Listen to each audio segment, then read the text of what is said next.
असुर पराजितों की गाथा, रावण व उसकी प्रजा की कहानी। शीर्षक अपने आप में सोचने के लिए मजबूर कर देने वाला है। इसमें रामायण को रावण के पॉइंट ऑफ व्यू से दिखाने की कोशिश की गई है। बहुत सारी अप्रचलित कहानियों का वर्णन है।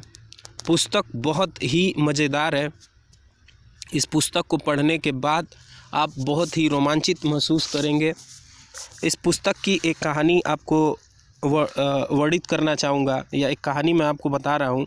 उस कहानी से आप इमेजिन कर सकते हैं कि कितनी सारी कहानियाँ और कितनी नए नए डायमेंशंस आपको इस कहानी में सुनने को मिल सकता है।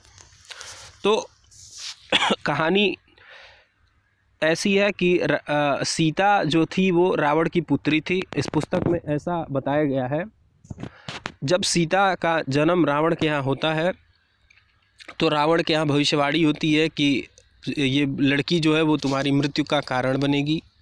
रावण भयभीत हो जाता है कि मेरी पुत्री मेरे मृत्यु का कारण बनेगी और हम असुरों का क्या होगा। असुरों का मार्गदर्शक या असुरों का उद्धारक सिर्फ मैं ही हूँ। अगर मैं नहीं रहता हूँ तो हमारा समाज ख़त्म हो जाएगा। तो अपने समाज को बचाने के लिए, या यूँ कहें कि अपने समाज को ऊपर लाने के लिए, कहीं ना कहीं रावण यह निर्णय लेता है कि इस लड़की को मार देना ज़्यादा उचित होगा।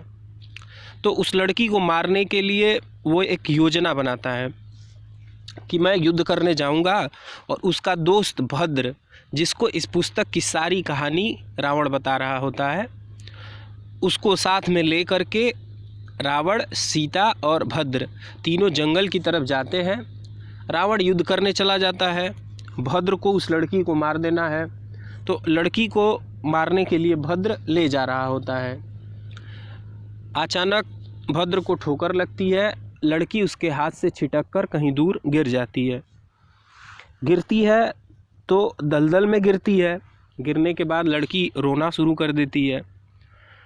कुछ ऋषियों का समूह उधर से गुजर रहा होता है। ऋषियों का समूह लड़की की आवाज़ सुनकर दौड़कर पास आता है। उनके पास एक लोहे का औजार होता है, डंडा होता है। तो डंडे में लोहे के औजार को लगा करके और वो लड़की को दलदल से बाहर निकाल लेते हैं। लड़की बहुत ही सुंदर रहती है। भद्र छुप चुका होता है। चारों तरफ देखने के उपरांत कोई दिखाई नहीं देता है। ऋषि मुनि कहते हैं, ऋषि मुनियों में एक ऋषि जो आगे के थे वो राजा रहते हैं। और वो राजा कौन थे? संयोगवश वो राजा जनक थे। राजा जनक उस लड़की को सीता कह के पुकारते हैं। अब इस पुस्तक में सीता नाम रखने के पीछे के लॉजिक का भी वर्णन किया गया है कि चूँकि उस लड़की को दलदल से निकालने में प्रयुक्त लोहे का औजार हल था, हल के आगे का भाग था, और हल के आगे के भाग को सीता कहा जाता है, इसलिए उस लड़की का नाम सीता दिया जाता है। फिर लड़की धीरे धीरे बड़ी होती है। बड़े होने पे स्वयंवर, जैसा कि रामायण में लिखा है, उसका स्वयंवर का आयोजन राजा जनक द्वारा किया जाता है। फिर राम जो रहते हैं, अयोध्या के राजकुमार रहते हैं। अयोध्या को बहुत दीनहीन राज्य प्रस्तुत किया गया है, तथा राम जो हैं वो आते हैं स्वयंवर में, सीता को जीत के ले जाते हैं। रावण को इस बात का दुख सताता रहता है कि उसकी पुत्री जो है वो दुखी रहेगी। ऐसी अनेक कहानियों से भरपूर यह पुस्तक आपको रोमांचित कर सकती है।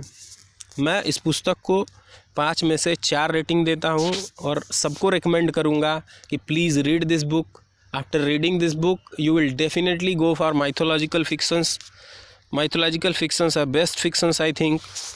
So many dimensions you will explore and so many things you will know. इसी तरीके से बहुत सारी ऐसी कहानियाँ हैं जो आपके डाउट्स दूर कर सकती हैं। जो हम रावण के 10 सिरों की कहानी पढ़ते हैं कि रावण के 10 सिर थे, वो 10 सिर नहीं बल्कि समाज की 10 कुरीतियाँ थी।